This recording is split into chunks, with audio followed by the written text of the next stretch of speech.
सियावर रामचंद्र की जय। सियावर रामचंद्र की जय।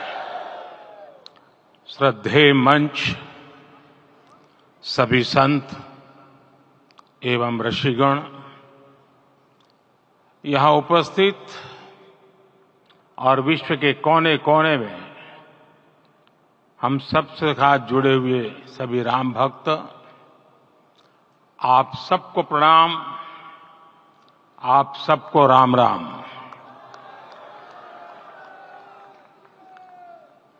आज हमारे राम आ गए हैं।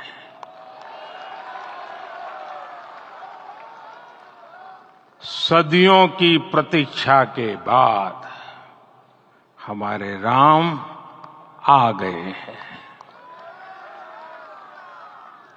सदियों का अभूतपूर्व धैर्य, अनगिनत बलिदान, त्याग और तपस्या के बाद हमारे प्रभु राम आ गए हैं। इस शुभ घड़ी की आप सभी को, समस्त देशवासियों को बहुत बहुत बधाई। मैं अभी गर्भगृह में ईश्वरीय चेतना का साक्षी बनकर आपके सामने उपस्थित हुआ हूं। कितना कुछ कहने को है, लेकिन कंठ अवरुद्ध है। मेरा शरीर अभी भी स्पंदित है, चित्त अभी भी उस पल में लीन है।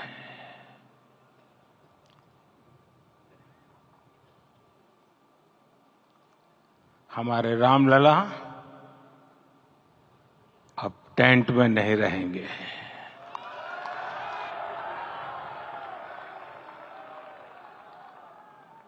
हमारे रामलला अभी दिव्य मंदिर में रहेंगे। मेरा पक्का विश्वास है, अपार श्रद्धा है कि जो घटित हुआ है, इसकी अनुभूति देश के, विश्व के कोने कोने में राम भक्तों को हो रही होगी।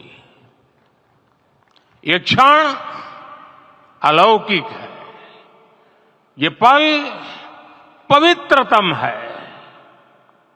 ये माहौल, ये वातावरण, ये ऊर्जा, ये घड़ी प्रभु श्री राम का हम सब पर आशीर्वाद है।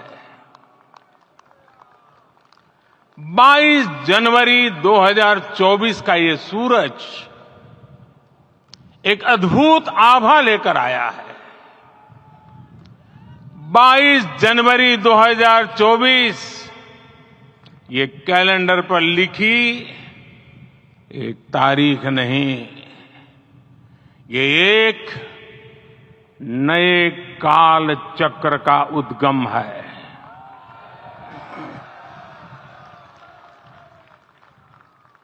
राम मंदिर के भूमि पूजन के बाद से प्रतिदिन पूरे देश में उमंग और उत्साह बढ़ता ही जा रहा था।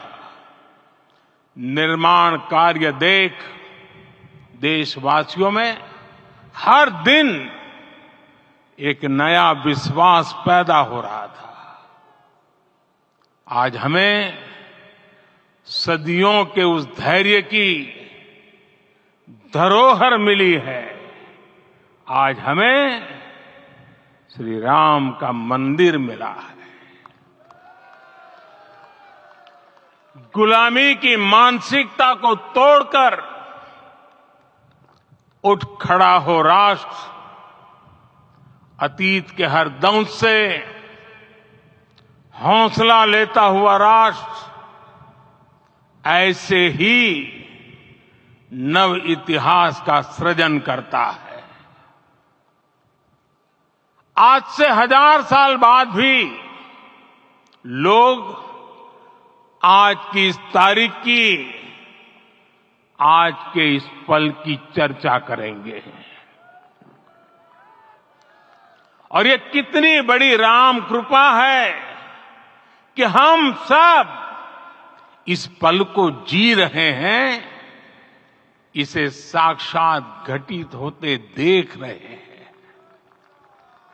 आज दिन दिशाएं, दिगंत सब दिव्यता से परिपूर्ण है। ये समय सामान्य समय नहीं है। ये काल के चक्र पर सर्वकालिक शाही से अंकित हो रही अमिट स्मृति रेखाएं हैं। साथियों, हम सब जानते हैं कि जहां राम का काम होता है, वहां पवन पुत्र हनुमान अवश्य विराजमान होते हैं। इसलिए मैं राम भक्त हनुमान और हनुमान गढ़ी को भी प्रणाम करता हूं। मैं माता जानकी, लक्ष्मण जी, भरत, शत्रुघ्न सबको नमन करता हूं। मैं पावन अयोध्यापुरी और पावन सरयू को भी प्रणाम करता हूं। मैं इस पल दैवीय अनुभव कर रहा हूं कि जिनके आशीर्वाद से ये महान कार्य पूरा हुआ है, वे दिव्य आत्माएं, वे दैवीय विभूतियां भी इस समय हमारे आसपास उपस्थित है। मैं इन सभी दिव्य चेतनाओं को भी कृतज्ञता पूर्वक नमन करता हूं। मैं आज प्रभु श्री राम से क्षमा याचना भी करता हूं। हमारे पुरुषार्थ, हमारे त्याग, तपस्या में कुछ तो कमी रह गई होगी कि हम इतनी सदियों तक ये कार्य कर नहीं पाए। आज वो कमी पूरी हुई है।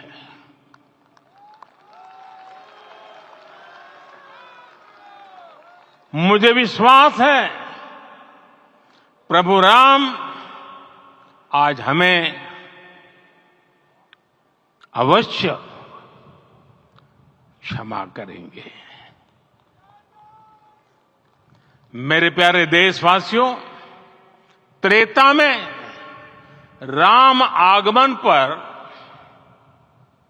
पूज्य संत तुलसीदास जी ने लिखा है, प्रभु बिलोकी हर से पुरबासी, जनित वियोग विपत्ति सबनासी। अर्थात प्रभु का आगमन देकर ही सब अयोध्यावासी, समग्र देशवासी हर्ष से भर गए। लंबे वियोग से जो आपत्ति आई थी, उसका अंत हो गया। उस कालखंड में तो वो वियोग केवल 14 वर्षों का था, तब भी इतना असह्य था। इस युग में तो अयोध्या और देशवासियों ने सैकड़ों वर्षों का वियोग सहा है। हमारी कई कई पीढ़ियों ने वियोग सहा है। भारत के तो संविधान में उसकी पहली प्रति में भगवान राम विराजमान है। संविधान के अस्तित्व में आने के बाद भी दशकों तक प्रभु श्री राम के अस्तित्व को लेकर कानूनी लड़ाई चली। मैं आभार व्यक्त करूंगा भारत की न्यायपालिका का, जिसने न्याय की लाज रख ली।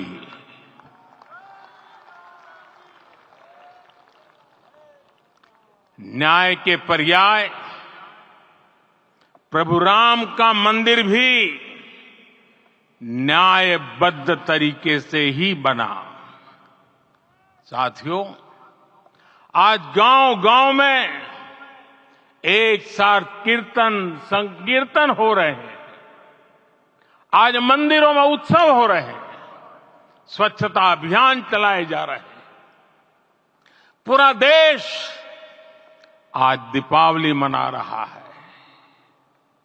आज शाम घर घर राम ज्योति प्रज्वलित करने की तैयारी है। कल मैं श्री राम के आशीर्वाद से धनुषकोडी में राम सेतु के आरंभ बिंदु अरिचल मुनाई पर था। जिस घड़ी प्रभु राम समुद्र पार करने निकले थे, वो एक पल था जिसने काल चक्र को बदला था। उस भावमय पल को महसूस करने का मेरा ये विनम्र प्रयास था। वहां पर मैंने पुष्प वंदना की। वहां मेरे भीतर एक विश्वास जगा कि जैसे उस समय काल चक्र बदला था, उसी तरह अब काल चक्र फिर बदलेगा और शुभ दिशा में बढ़ेगा। अपने 11 दिन के व्रत अनुष्ठान के दौरान मैंने उन स्थानों का चरण स्पर्श करने का प्रयास किया जहां प्रभु राम के चरण पड़े थे। चाहे वो नासिक का पंचवटी धाम हो, केरला का पवित्र त्रिपायर मंदिर हो, आंध्र प्रदेश में लेपाक्षी हो, श्रीरंगम में रंगनाथ स्वामी मंदिर हो, रामेश्वरम में श्री रामनाथ स्वामी मंदिर हो, या फिर धनुषकोडी। मेरा सौभाग्य है कि इसी पुनीत पवित्र भाव के साथ मुझे सागर से सरयू तक की यात्रा का अवसर मिला। सागर से सरयू तक हर जगह राम नाम का वही उत्सव भाव छाया हुआ है। प्रभु राम तो भारत की आत्मा के कण कण से जुड़े हुए हैं। राम भारतवासियों के अंतर मन में विराजे हुए हैं। हम भारत में कहीं भी किसी की अंतरात्मा को छुएंगे तो इस एकत्व की अनुभूति होगी, और यही भाव सब जगह मिलेगा। इससे उत्कृष्ट, इससे अधिक देश को समायोजित करने वाला सूत्र और क्या हो सकता है। मेरे प्यारे देशवासियों, मुझे देश के कोने कोने में अलग अलग भाषाओं में रामायण सुनने का अवसर मिला है, लेकिन विशेषकर पिछले 11 दिनों में रामायण अलग अलग भाषा में अलग राज्यों से मुझे विशेष रूप से सुनने का मौका मिला। राम को परिभाषित करते हुए ऋषियों ने कहा है, रमन्ते यस्मिन् इति रामः, अर्थात जिसमें रम जाए वही राम है। राम लोक की स्मृतियों में, पर्वत से लेकर परंपराओं में सर्वत्र समाये हुए हैं। हर युग में लोगों ने राम को जिया है। हर युग में लोगों ने अपने अपने शब्दों में अपनी अपनी तरह से राम को अभिव्यक्त किया है।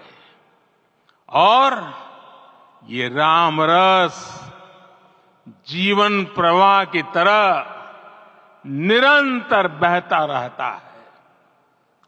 प्राचीन काल से भारत के हर कोने के लोग राम रस का आचमन करते रहे हैं। राम कथा असीम है और रामायण भी अनंत है।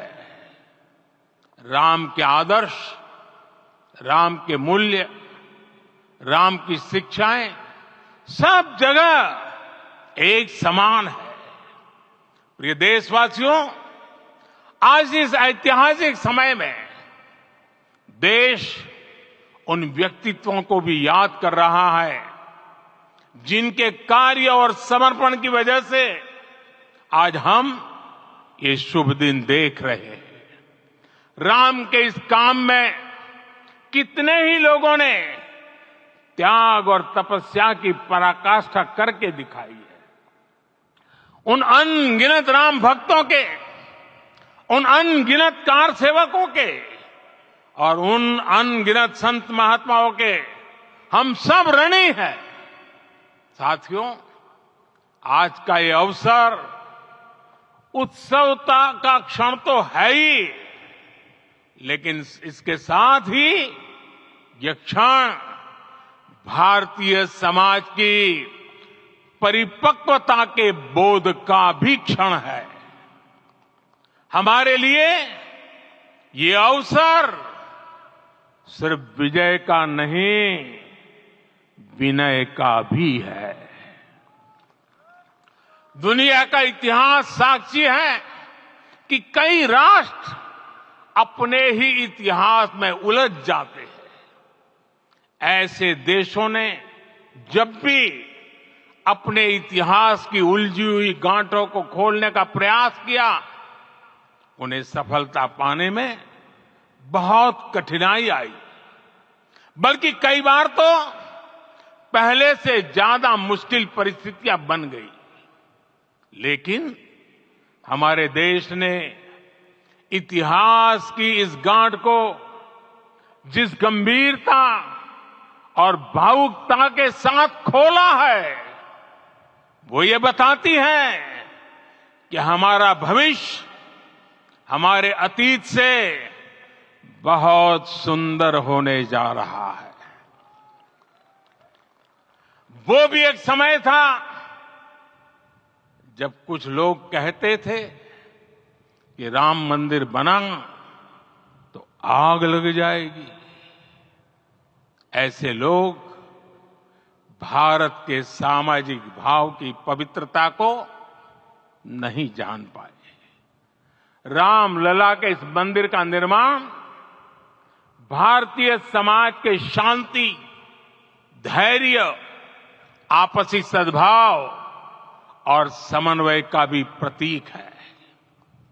हम देख रहे हैं ये निर्माण किसी आग को नहीं, बल्कि ऊर्जा को जन्म दे रहा है।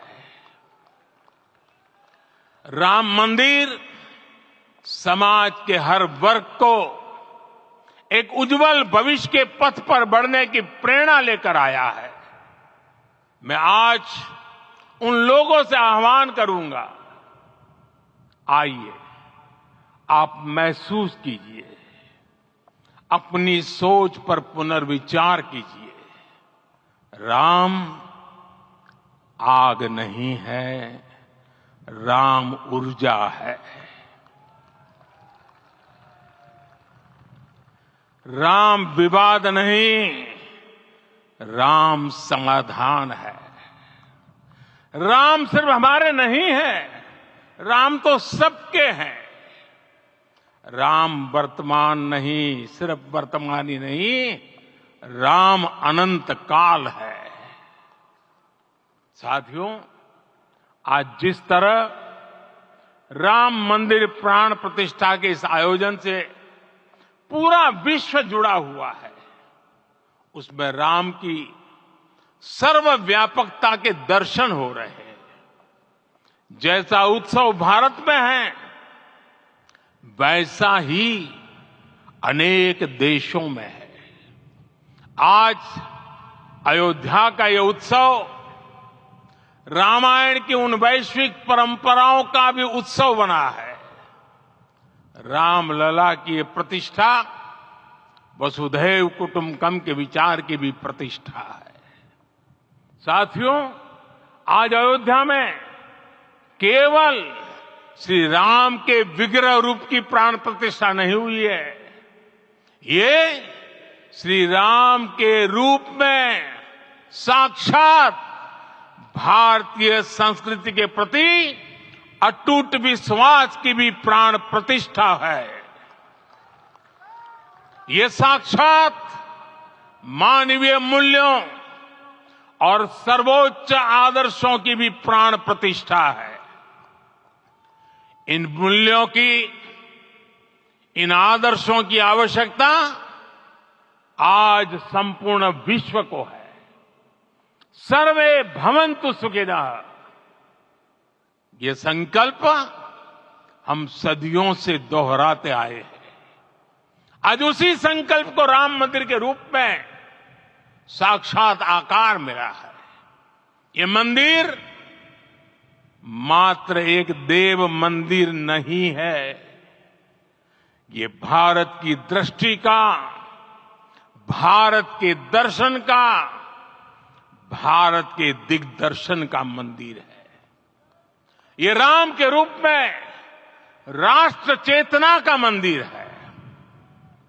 राम भारत की आस्था है, राम भारत का आधार है, राम भारत का विचार है, राम भारत का विधान है, राम भारत की चेतना है, राम भारत का चिंतन है, राम भारत की प्रतिष्ठा है, राम भारत का प्रताप है, राम प्रवाह है, राम प्रभाव है, राम नेति भी है, राम नीति भी है, राम नित्यता भी है, राम निरंतरता भी है, राम विभु है, विशद है, राम व्यापक है, विश्व है, विश्वात्मा है। और इसलिए जब राम की प्रतिष्ठा होती है तो उसका प्रभाव वर्षों या शताब्दियों तक ही नहीं होता, उसका प्रभाव हजारों वर्षों के लिए होता है। महर्षि वाल्मीकि ने कहा है, राज्यम 10 सहस्त्राणि प्राप्य वर्षाणि राघव, अर्थात राम 10,000 वर्षों के लिए राज्य पर प्रतिष्ठित हुए, यानी हजारों वर्षों के लिए राम राज्य स्थापित हुआ। जब त्रेता में राम आए थे तब हजारों वर्षों के लिए राम राज्य की स्थापना हुई थी। हजारों वर्षों तक राम विश्व पथ प्रदर्शन करते रहे थे। और इसलिए मेरे प्यारे देशवासियों, आज अयोध्या भूमि हम सभी से, प्रत्येक राम भक्त से, प्रत्येक भारतीय से कुछ सवाल कर रही है। श्री राम का भव्य मंदिर तो बन गया, अब आगे क्या? सदियों का इंतजार तो खत्म हो गया, अब आगे क्या? आज के इस अवसर पर जो दैवीय आत्माएं हमें आशीर्वाद देने के लिए उपस्थित हुई हैं, हमें देख रही हैं, उन्हें क्या हम ऐसे ही विदा करेंगे? नहीं, कदापि नहीं। आज मैं पूरे पवित्र मन से महसूस कर रहा हूं कि काल चक्र बदल रहा है। ये सुखद संयोग है कि हमारी पीढ़ी को एक कालजयी पथ के शिल्पकार के रूप में चुना गया है। 1000 वर्ष बाद की पीढ़ी राष्ट्र निर्माण के हमारे आज के कार्यों को याद करेगी। इसलिए मैं कहता हूं, यही समय है, सही समय है। हमें आज से, इस पवित्र समय से अगले 1000 साल के भारत की नींव रखनी है। मंदिर निर्माण से आगे बढ़कर अब हमें सभी देशवासी यही इस पल से समर्थ, सक्षम, भव्य, दिव्य भारत के निर्माण की सौगंध लेते हैं।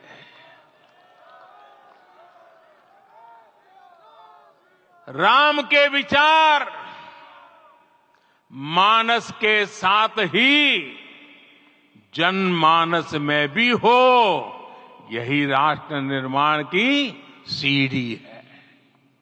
साथियों, आज के युग की मांग है कि हमें अपने अंतःकरण को विस्तार देना होगा। हमारी चेतना का विस्तार देव से देश तक, राम से राष्ट्र तक होना चाहिए। हनुमान जी की भक्ति, हनुमान जी की सेवा, हनुमान जी का समर्पण, ये ऐसे गुण हैं जिन्हें हमें बाहर नहीं खोजना पड़ता। प्रत्येक भारतीय में भक्ति, सेवा और समर्पण के भाव समर्थ, सक्षम, भव्य, दिव्य भारत का आधार बनेंगे। और यही तो है देव से देश और राम से राष्ट्र की चेतना का विस्तार। दूर सुदूर जंगल में, कुटिया में जीवन गुजारने वाली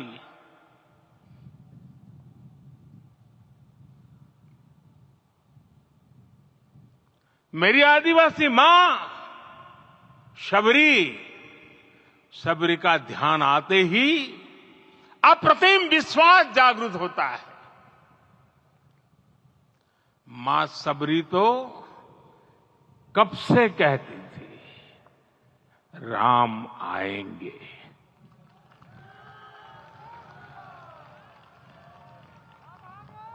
प्रत्येक भारतीय में जन्मा यही विश्वास समर्थ, सक्षम, भव्य भारत का आधार बनेगा। और यही तो है देव से देश और राम से राष्ट्र की चेतना का विस्तार। हम सब जानते हैं कि निषाद राज की मित्रता सभी बंधनों से परे है। निषाद राज का राम के प्रति सम्मोहन, प्रभु राम का निषाद राज के लिए अपनापन कितना मौलिक है। सब अपने हैं, सभी समान है। प्रत्येक भारतीय में अपनत्व की, बंधुत्व की ये भावना समर्थ, सक्षम, भव्य, दिव्य भारत का आधार बनेगी। और यही तो है देव से देश और राम से राष्ट्र की चेतना का विस्तार। साथियों, आज देश में निराशा के लिए रत्ती भर भी स्थान नहीं है। मैं तो बहुत सामान्य हूं, मैं तो बहुत छोटा हूं। अगर कोई ये सोचता है तो उसे गिलहरी के योगदान को याद करना चाहिए। गिलहरी का स्मरण ही हमें हमारी इस हिचक को दूर करेगा, हमें सिखाएगा कि छोटे बड़े हर प्रयास की अपनी ताकत होती है, अपना योगदान होता है। और सबके प्रयास की यही भावना समर्थ, सक्षम, भव्य, दिव्य भारत का आधार बनेगी। और यही तो देव से देश और राम से राष्ट्र की चेतना का विस्तार। साथियों, लंकापति रावण प्रकांड ज्ञानी थे, अपार शक्ति के धनी थे, लेकिन जटायु जी की मूल्य निष्ठा देखिए। वे महाबली रावण से भिड़ गए। उन्हें भी पता था कि वो रावण को परास्त नहीं कर पाएंगे, लेकिन फिर भी उन्होंने रावण को चुनौती दी। कर्तव्य की यही पराकाष्ठा समर्थ, सक्षम, भव्य, दिव्य भारत का आधार है। और यही तो है देव से देश और राम से राष्ट्र की चेतना का विस्तार। आइए हम संकल्प लें कि राष्ट्र निर्माण के लिए हम अपने जीवन का पल पल लगा देंगे। राम काज से राष्ट्र काज, समय का पल पल, शरीर का कण कण राम समर्पण को राष्ट्र समर्पण के ध्येय से जोड़ देंगे। मेरे देशवासियों, प्रभु श्री राम की हमारी पूजा विशेष होनी चाहिए। ये पूजा स्व से ऊपर उठ करके समष्टि के लिए होनी चाहिए। ये पूजा अहम से उठकर वयम के लिए होनी चाहिए। प्रभु को जो भोग चढ़ेगा वो विकसित भारत के लिए हमारे परिश्रम की पराकाष्ठा का प्रसाद भी होगा। हमें नित्य पराक्रम, पुरुषार्थ, समर्पण का प्रसाद प्रभु राम को चढ़ाना होगा। इनसे नित्य प्रभु राम की पूजा करनी होगी, तब हम भारत को वैभवशाली और विकसित बना पाएंगे। मेरे प्यारे देशवासियों, ये भारत के विकास का अमृत काल है। आज भारत युवा शक्ति की पूंजी से भरा हुआ है, ऊर्जा से भरा हुआ है। ऐसी सकारात्मक परिस्थितियां फिर न जाने कितने समय बाद बनेगी। हमें अब चूकना नहीं है, हमें अब बैठना नहीं है। मैं अपने देश के युवाओं से कहूंगा, आपके सामने हजारों वर्ष की परंपरा की प्रेरणा है। आप भारत की उस पीढ़ी का प्रतिनिधित्व करते हैं जो चांद पर तिरंगा लहरा रही है। वो 15 लाख किलोमीटर की यात्रा करके सूर्य के पास जाकर मिशन आदित्य को सफल बना रही है। जो आसमान में तेजस और सागर में विक्रांत का परचम लहरा रही है। अपनी विरासत पर गर्व करते हुए आपको भारत का नव प्रभात लिखना है। परंपरा की पवित्रता और आधुनिकता की अनंतता दोनों ही पथ पर चलते हुए भारत समृद्धि के लक्ष्य तक पहुंचेगा। मेरे साथियों, आने वाला समय अब सफलता का है। आने वाला समय अब सिद्धि का है। ये भव्य राम मंदिर साक्षी बनेगा भारत के उत्कर्ष का, भारत के उदय का। ये भव्य राम मंदिर साक्षी बनेगा भव्य भारत के अभ्युदय का, विकसित भारत का। ये मंदिर सिखाता है कि अगर लक्ष्य सत्य प्रमाणित हो, अगर लक्ष्य सामूहिकता और संगठित शक्ति से जन्मा हो, तब उस लक्ष्य को प्राप्त करना असंभव नहीं है। ये भारत का समय है और भारत अब आगे बढ़ने वाला है। शताब्दियों की प्रतीक्षा के बाद हम यहां पहुंचे हैं। हम सब ने इस युग का, इस कालखंड का इंतजार किया है। अब हम रुकेंगे नहीं, हम विकास की ऊंचाई पर जाकर ही रहेंगे। इसी भाव के साथ रामलला के चरणों में प्रणाम करते हुए आप सभी को बहुत बहुत शुभकामनाएं। सभी संतों के चरणों में मेरे प्रणाम। सियावर रामचंद्र की, सियावर रामचंद्र की, सियावर रामचंद्र की।